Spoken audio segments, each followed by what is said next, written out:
cœur des océans, la haute mer est une ressource vitale qui fournit la moitié de l'oxygène qu'on respire. Ces animaux marins pourraient bientôt nager en paix après une nuit d'ultime tractation à l'ONU, au terme d'une session de 2 semaines de discussions intenses. La présidente de la conférence annonce finalement la signature d'un traité de protection internationale. Le navire a atteint le rivage.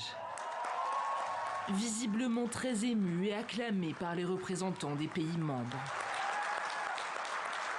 Car cela faisait 15 ans que les États négociaient pour protéger la haute mer, située à plus de 370 km de toute côte, au-delà des zones économiques exclusives des États.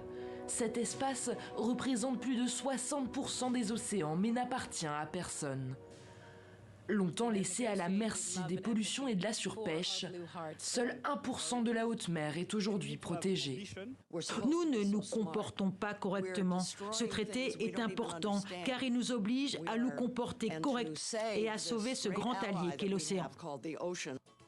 Si le contenu précis du texte n'a pas encore été publié, on sait déjà qu'il créera des aires marines sanctuarisées. Le traité a été salué par les associations environnementales, car la haute mer absorbe aussi une grande partie du CO2 émis par les activités humaines. Nous suivons la science, c'est-à-dire les mathématiques et la physique, qui nous disent que l'augmentation des gaz a un effet néfaste.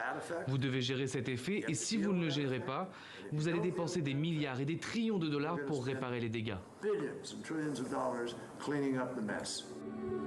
Le texte ne peut désormais plus être modifié qu'à la marge.